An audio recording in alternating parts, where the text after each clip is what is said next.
नमस्कार, मैं अश्विनी मिश्रा। मोदी राज का चंदा घोटाला अभी भी जारी है। अगर हिंदी के अखबार और हिंदी के चैनलों को इस खबर को दबा नहीं दिया होता तो आज देश में इसकी चर्चा हो रही होती कि इतना बड़ा खेल कानून के आड़ में कैसे कर लिया गया। प्रधानमंत्री मोदी शायद इसलिए भ्रष्टाचार के खिलाफ इतना जोर शोर से कार्रवाई की बात कर रहे हैं ताकि जनता को सुना ही ना दे कि उस चंदे घोटाले की बात नहीं कर रहे जो सुप्रीम कोर्ट के आदेश के बाद सबके सामने आया। संजय सिंह ने भी इस घोटाले की पोल खोल दी और शराब घोटाले के किंग पिन से 55 करोड़ के चंदे का मामला फिर से उठा दिया। हम इस पर भी आएंगे, लेकिन आप सोचिए 33 ऐसी कंपनियां जिनका सम्मिलित घाटा 1 लाख करोड़ बताया जा रहा है और उनकी तरफ से कुल 576 करोड़ चंदा दिया जाता है। इस 576 करोड़ में 434 करोड़ केवल बीजेपी को जाता है। अगर आप व्यापार करते हैं, आप घाटे में हैं, मुनाफा नहीं हो रहा है, तो क्या आप बीजेपी को 100 करोड़ चंदा दे सकते हैं? 100 करोड़ छोड़िए, घाटे में रहकर आप 10 करोड़ का चंदा क्या आप बीजेपी को दे सकते हैं? इन कंपनियों के पास बीजेपी को देने के लिए 434 करोड़ कहां से आया? यही तो वो सवाल है जो जांच की मांग करता है। लेकिन द हिंदू अखबार में प्रसन्नजीत बोस ने अपने विश्लेषण में इसे दिखा दिया है और यही है वो विश्लेषण जो 4 अप्रैल के द हिंदू में छपा है। आपके घर जो हिंदी का अखबार आता है उसमें आपने इस घोटाले पर इस तरह का विश्लेषण देखा भी है? अमर उजाला में, दैनिक जागरण में, सन्मार्ग में, प्रभात खबर में या हिंदुस्तान में किसी हिंदी अखबार में आपने इस तरह का विश्लेषण देखा है? घाटे में चल रही कंपनियां करोड़ों का चंदा दे रही है। क्या यह घोटाला नहीं है? क्या किसी भी अखबार को इसकी पड़ताल नहीं करनी चाहिए? इस खामोशी की वजह क्या हो सकती है? अब ये देखिए, दूरदर्शन पर खबर चली कि जापान में राजनीतिक फंडिंग के मामले में 33 सांसदों के खिलाफ कार्रवाई होने वाली है। आप जानते हैं यह खबर क्या है? विस्तार से इसकी जानकारी मिलती है द हिंदू में। हिंदू में ही जापान की सत्तारूढ़ पार्टी है एलडीपी, उसने फंड जुटाने के लिए एक आयोजन किया। जितने टिकट बिकने थे उससे अधिक बेच दिया गया और इससे आया पैसा छिपा लिया गया। प्रधानमंत्री किशिदा ने फरवरी में कसम खाई थी कि जिन लोगों ने यह भी घोटाला किया उनके खिलाफ कार्रवाई होगी। इस घोटाले के सामने आने के बाद कई मंत्रियों के इस्तीफे तक हो गए। जापान में सत्तारूढ़ पार्टी ने अधिक टिकट बेचकर चंदा जमा किया तो 39 सांसदों के खिलाफ कार्रवाई हो रही है और भारत में सुप्रीम कोर्ट ने चंदे के बॉन्ड को अवैध कह दिया। तमाम जानकारी आ गई मगर कोई कार्रवाई नहीं हो रही है। वहां के प्रधानमंत्री ने शपथ ली कि जिसने भी ये काम किया एक्शन लेंगे। यहाँ के प्रधानमंत्री ईडी के छापे के बाद भी नेताओं को अपनी पार्टी में लाए जा रहे हैं। हिंदू अखबार के इस विश्लेषण में उन सभी 45 कंपनियों के नाम दिए गए हैं जिनके बारे में साफ साफ पता नहीं चलता कि चंदा देने के लिए इनके पास इतना पैसा कहां से आ रहा है। इनमें से 33 कंपनियों ने 576 करोड़ का चंदा दिया, जिसके 75% हिस्सा केवल बीजेपी को दिया गया।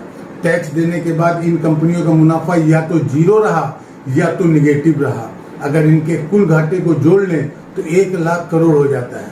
33 में से 16 कंपनियां ऐसी हैं जो 1 पैसा टैक्स नहीं देती, लेकिन यह कंपनियां करोड़ों रुपए का चंदा भी दे आती हैं। तो क्या इनके पास मनी लॉन्ड्रिंग के रास्ते से पैसा आया होगा? 6 कंपनियां ऐसी हैं जिन्होंने 646 करोड़ का चंदा दिया। इसका 93% हिस्सा बीजेपी को गया। 2016-2017 से 2022-23 के बीच इन कंपनियों का मुनाफा पॉजिटिव में था, लेकिन इन लोगों ने इन कंपनियों ने कुल लाभ से काफी ज्यादा पैसा चंदे में दे दिया। तो इसमें 2 बातें हो सकती हैं, या तो इन कंपनियों ने मुनाफे की गलत जानकारी दी या किसी और फंड की तरह काम कर रहे हैं। 3 ऐसी कंपनियां हैं जिन्होंने कुल 16.4 करोड़ रुपए चंदा दिया। इसमें से करीब 5 करोड़ रुपए बीजेपी को गया।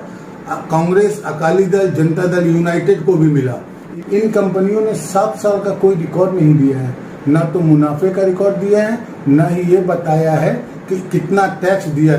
सवाल ये उठता है कि क्या यह कंपनियां मनी लॉन्ड्रिंग में शामिल हैं? ये 385 कंपनियों में 221 कंपनियों को हमने CMI का जो कॉर्पोरेट डेटाबेस है, प्रवेश IQ डेटाबेस उसका नाम है, उस डेटाबेस के जरिए इनका प्रॉफिट टैक्सेस और जो पॉलिटिकल कंट्रीब्यूशन इन्होंने किया, इसका डेटा मैचिंग हमने किया है। और इसके जो फाइंडिंग्स है वो काफ़ी दुश्चिंता पैदा कर रहा है, क्योंकि हमको 33 ऐसे कंपनी बीजेपी को डोनेट करते हुए मिला है, जो कंपनी पिछले 7 साल से नुकसान में चल रहा है, कोई प्रॉफिट ये कंपनीज जो है नहीं किया है, और उसके बावजूद भी ये लोग ये 33 कंपनी जो है कुल 580 करोड़ रुपया का डोनेशन किया है, जिसमें 400 करोड़ रुपए बीजेपी को गया है, बाकी कांग्रेस, तृणमूल और दूसरे पार्टीज को भी जो है गया है। तो हमारा ये सवाल है कि जो कंपनी 6-7 साल से लगातार नुकसान कर रही है, उनको इतना 500-600 करोड़ रुपया डोनेशन देने का पैसा कहाँ से आ रहा है। हमको ऐसे और 6 कंपनी मिला है, जो कंपनीज ये इलेक्टोरल बॉन्ड्स के जरिए जो है 600 करोड़ से ज़्यादा रुपये का डोनेशन जो है किया है, जो ज़्यादातर इसमें जो है बीजेपी को गया है।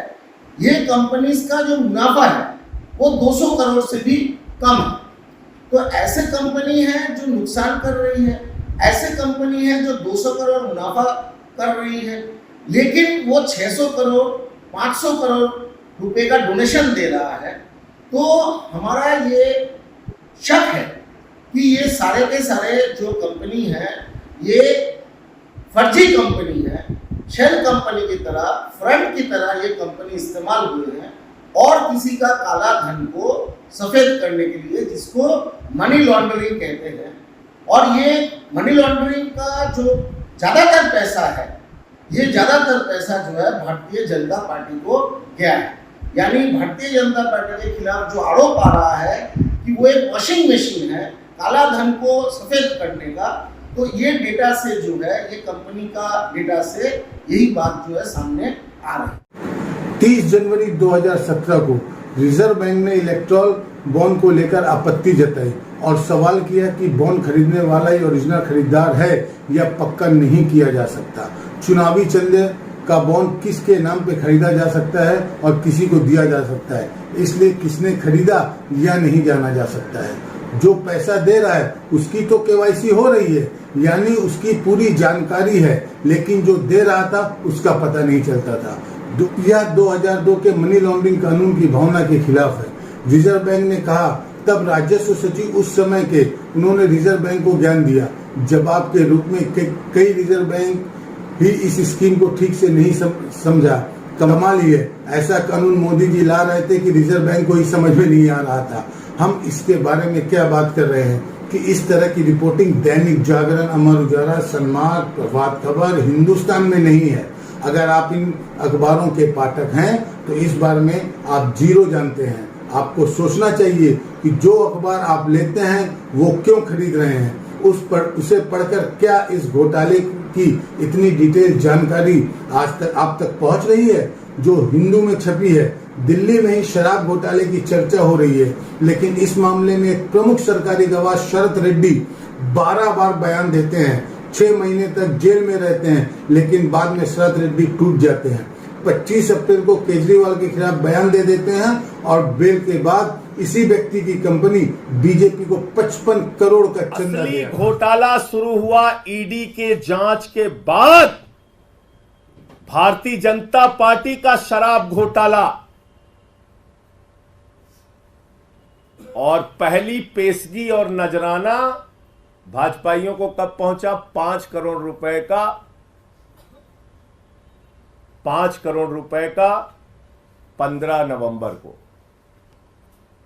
पहली पेशगी और नजराना 5 करोड़ का पहुंचा, और कुल 55 करोड़ रुपए की रिश्वत, जिसको किंग पिन बताते थे, किंग पिन शरद रेड्डी, उस किंग पिन ने 55 करोड़ रुपए की रिश्वत भारतीय जनता पार्टी को दी। 55 करोड़ रुपए की मनी ट्रेल तो खुलेआम मिल गया, और वो मनी ट्रेल भी ऐसे पता नहीं चला, भारत के सर्वोच्च न्यायालय की कृपा से पता चला, जब उन्होंने कहा दिखाओ दिखाओ दिखाओ।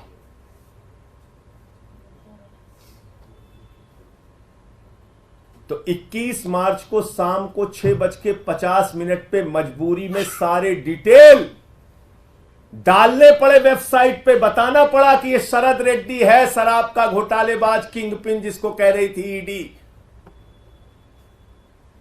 और जैसे ही 6:50 पे भारतीय जनता पार्टी के शराब घोटाले का खुलासा हो जाता है, 7:14 पर मुख्यमंत्री के दफ्तर पे, मुख्यमंत्री के घर पे छापा पड़ जाता है। क्योंकि आप मीडिया में चर्चा करते हैं, आम आदमी पार्टी मुद्दा उठाती कि भाई शराब का घोटाला तो बीजेपी ने किया है। 21 मार्च को शाम को 6:50 पे इसका खुलासा हो जाता है। 55 करोड़ रुपए की रिश्वत भाजपा ने ली है, इस बात का खुलासा हो जाता है। उस खबर से ध्यान हटाना है, जनता का ध्यान भटकाना है। पहुंच गए केजरीवाल के घर और 7:14 पे छापा मार दिया। अजीब मोड़ पर है यह मामला। दिल्ली शराब घोटाले के मामले में चंदे का घोटाला भी जुड़ गया। शरद रेड्डी की कंपनी बीजेपी को चंदा दे और बीजेपी भी ले। वह बीजेपी जो पिछले 2 साल से हर दिन शराब घोटाले की बात करती रही है। गोदी मीडिया कितना पाप करेगा। वह शराब घोटाले की बात कर रहा है, मगर 55 करोड़ का चंदा बीजेपी उस कंपनी से क्यों लिया यह नहीं पूछ रहा। जो इस मामले में किंगपिन था उसके यहाँ ईडी ने छापेमारी की। इस पर, इन सवाल पर बहुत गहरी चुप्पी है। इसलिए चंदे का घोटाला इतना हल्का मामला नहीं है। इसे जितना दबाया जा रहा है उतना ही बाहर आ रहा है। बस यही है कि हिंदी की जनता तक खबरें नहीं पहुंच गई। द हिंदू की 5 अप्रैल की हेडलाइन कहती है कि इलेक्टोरल बॉन्ड खरीदने वाली 55 कंपनियों ने मुनाफे के 7.5% की सीमा से भी आगे जाकर चंदा दे दिया। हिंदू अखबार ने पाया कि जिन 385 कंपनियों ने भाजपा को 5,362 करोड़ का चंदा दिया, उनमें से 55 कंपनियां ऐसी हैं जिन्होंने 7% की सीमा से अधिक का चंदा दिया। ये चंदा 2022 से 2024 के बीच भाजपा को मिला। इन कंपनियों ने कुल 1993 करोड़ का चंदा दिया। इसमें से 1378 करोड़ का 7.5% मुनाफे की सीमा से अधिक है। ये इनके कुल दान का करीब 70% है। ये मुनाफे का 7.5% की सीमा क्या है, इसे समझना बहुत आसान है। मनमोहन सिंह के समय यह नियम था कि 3 साल से कम उम्र की कोई भी कंपनी अपने 3 साल के औसत मुनाफे के 7.5% से ज्यादा का चंदा नहीं दे सकती है। इस प्रावधान से चुनावी प्रक्रिया में काले धन और शेयर कंपनियों की दखल को रोका जा सकता था और रोका जाता भी था। इलेक्टोरल बॉन्ड स्कीम के लिए वित्त कानून 2017 के तहत इस प्रावधान को ही हटा दिया गया। कॉरपोरेट पर से यह पाबंदी चली गई। मोदी सरकार ने यह पाबंदी हटा दी और चुनाव आयोग की आपत्ति भी नहीं सुनी। चुनाव आयोग ने चुनावी खर्च निदेशक ने इस प्रावधान के हटाए जाने का विरोध किया। निदेशक ने इस प्रावधान को हटाए जाने का विरोध किया था, यह कहते हुए कि इससे केवल चुनाव में चंदा देने के लिए शेल कंपनियां बनाई जाने लगेंगी। मगर उनकी आपत्ति के बावजूद संशोधन किया गया। बाद में सुप्रीम कोर्ट ने इलेक्टोरल बॉन्ड पर दिए अपने फैसले में इस संशोधन को भी असंवैधानिक बताया, रद्द कर दिया।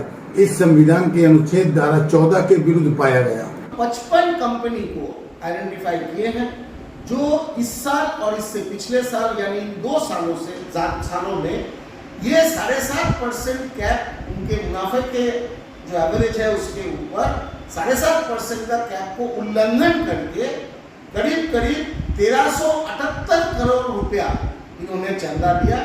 और ये 1378 करोड़ रुपए में 70% से ज्यादा यानी 1000 करोड़ तक जो है भारतीय जनता पार्टी को ये चंदा जो है गया है।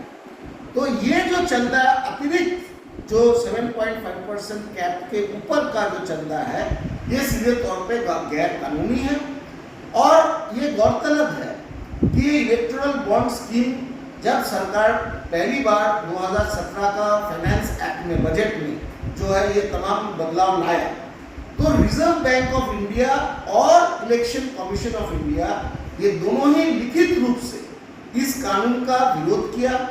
और उन्होंने ये कहा, इलेक्शन कमीशन सीधे कहा कि आप ये कंपनीज का जो अनलिमिटेड डोनेशन का आप सिस्टम कर रहे हैं इससे शेल कंपनीज बनेगा रिजर्व बैंक के गवर्नर ने अरुण जेटली जी को चिट्ठी लिखा और उन्होंने कहा कि रिजर्व बैंक इसके खिलाफ है। और हमारा रिसर्च ये दिखाता है कि जो इनका आशंकाएं थी, खास करके रिजर्व बैंक ऑफ इंडिया का, कि मनी लॉन्ड्रिंग ये इलेक्टोरल बॉन्ड स्कीम से बढ़ेगी, उसी को जो है वही जो आशंका है वो सच साबित हुआ है। आखिर ये कंपनी अपने मुनाफे से अधिक चंदा राजनीतिक दलों को क्यों दे रही थी? क्या इस प्रावधान को इसलिए हटाया गया ताकि भाजपा को और अधिक चंदा मिल सके? इन कंपनियों ने भाजपा को 1400 करोड़ का चंदा दिया है। स्क्रॉल की यह रिपोर्ट भी क्या आपको किसी हिंदी अखबार में मिलेगी? ढूंढ तो लीजिए, आप इन सारी डिजाइन को समझिए तो खबरों को पहुंचने ही नहीं दिया जाता है। हिंदी प्रदेश के पाठकों तक केवल यूपी और बिहार में लोकसभा की 120 सीटें हैं। अगर यहाँ जो अखबार घरों में पहुंचता है उसमें चंदे के धंधे का घोटाला लोगों तक पहुंच ही नहीं सके तो उन अखबारों में इसका विस्तार से विवरण छपे ही ना तो किस पाठक को पता चलेगा कि क्या हुआ है? और जो संपन्न तबका है उसे तो पता है कि क्या हुआ है, लेकिन वो चुप है, वो भी नहीं, क्योंकि वो बोले तो आम आदमी को पता चल जाएगा। इसलिए एक राजनीतिक चुप्पी साध ली गई है। विपक्ष कहाँ कहाँ जाकर चिल्लाए, उसके भाषण तो कहीं दिखाया भी नहीं जाता। वह विज्ञापन देकर यह बात कहना चाहता है तो अखबार भी विपक्ष का विज्ञापन भी नहीं छाप रहे। कांग्रेस के महासचिव को इंडियन एक्सप्रेस को सलाम करना पड़ा क्योंकि एक्सप्रेस ने कांग्रेस के इस राजनीतिक विज्ञापन को छाप दिया है। दैनिक भास्कर ने भी इसे छापा है, बाकी अखबारों ने नहीं छापा तो यह खेल चल रहा है। खबरों को फैलने मत दो, जहां है वही मिट्टी में दफन कर दो, जनता को अंधेरे में रखो। स्क्रॉल की रिपोर्ट है कि वोडाफोन आइडिया को जब सरकार ने मदद की उसके पहले के 2 महीने आदित्य बिरला ग्रुप ने 100 करोड़ का चंदा भाजपा को दे दिया। पिछले 5 साल में वोडाफोन आइडिया मुश्किल में चल रही थी। इस पर करीब 2.25 लाख करोड़ का कर्जा हो गया था। ज्यादातर पैसे भारत सरकार और बैंक का ही था। सितंबर 2021 में, ध्यान से सुनिएगा, नरेंद्र मोदी सरकार ने एक राहत पैकेज की घोषणा की जिसके तहत कंपनी अपने कर्जे को सरकार के हिस्सेदारी के रूप में बदल सकती है। मतलब कहाँ तो सरकार को अपना पैसा वसूलना था, सरकार उसमें हिस्सेदारी हो गई, कंपनी को राहत मिल गई। स्क्रॉल ने दिखाया कि आदित्य बिरला ग्रुप ने 100 करोड़ का चंदा बीजेपी को दे दिया। चंदा देने के 2 महीने के भीतर भारत सरकार 16,000 करोड़ के कर्जे को इक्विटी यानी कि हिस्सेदारी में बदल लेती है। इसके बाद वोडाफोन आइडिया में भारत सरकार सबसे बड़ी हिस्सेदारी बन जाती है। इस तरह यह रिपोर्ट भी आज तक नहीं पहुंची होगी। वायर के लिए हेमेंद्र हजारी ने एक रिपोर्ट की है। कोटक समूह से जुड़े एक NBFC इन्फिना कैपिटल प्राइवेट लिमिटेड ने इलेक्टोरल बॉन्ड से 131 करोड़ का दान दिया। हजारी ने यह जानकारी रेगुलेटरी फाइलिंग से निकाली है। यह SBI द्वारा दी गई जानकारी से दुगनी राशि है। बैंक द्वारा जारी की गई जानकारी में इन्फिना के नाम 60 करोड़ के चंदे का हिसाब था। वायर ने लिखा है कि 70 करोड़ के इस अतिरिक्त चंदे की उत्पत्ति कहां से हो रही है इसकी जानकारी नहीं है। तो इतने गंभीर सवाल हैं, ना तो जांच हो रही है, ना खबरों को हिंदी अखबार में विस्तार से छापा जा रहा है। गेम समझ में आया? किसानों को यह पैसा नहीं मिलेगा, मांगेगा तो लाठी मिलेगी। मगर एक कंपनी पर मेहरबानी देखिए, 16,000 करोड़ के लोन से राहत दे दी गई और 100 करोड़ का चंदा भी मिल गया। वैसे आदित्य बिरला ग्रुप ने बीजेपी को कुल 285 करोड़ का चंदा दिया है। इतना चंदा कौन कंपनी दे सकती है? क्या कहां काम करने वाले कर्मचारियों को इतनी बढ़ती हो, सैलरी इतनी बढ़ती होगी? कर्मचारी भी किसी से कह नहीं पाते होंगे, क्या ही कहेंगे। स्क्रॉल ने जब आदित्य बिरला ग्रुप से जवाब मांगा तो जवाब नहीं मिला। यह भी चल रहा है, सवाल पूछिए तो जवाब नहीं देते, बस किसी तरह चुप रहना ही, ताकि हिंदी प्रदेश की जनता को पता न चले और उसे धर्म के नाम पर एक बेवकूफ बनाया जाता रहे। तय आपको करना है, आप जनता तक चंदे के इस धंधे की कहानी कैसे पहुंचाएंगे? आप पूछिए आसपास के लोगों से, उन्हें इसके बारे में पता नहीं होगा। कारण हमने बता दिया इसलिए नहीं पता है, क्योंकि ना तो अखबारों में खबर छप रही है, ना तो खबरें जनता तक पहुंच रही है। इसलिए विपक्ष को जेल में डालकर खबरों को रोककर 400 क्यों, कोई चाहे तो कुछ भी छाप ले, हमको 800 आ रहा है, तब आ रहा है। सब जनता को पता ही नहीं है। अनजान जनता क्या अपने मतदान से लोकतंत्र का धर्म निभा पाएगी? सोचते रहिएगा। नमस्कार। अश्विनी मिश्रा को दीजिए इजाजत।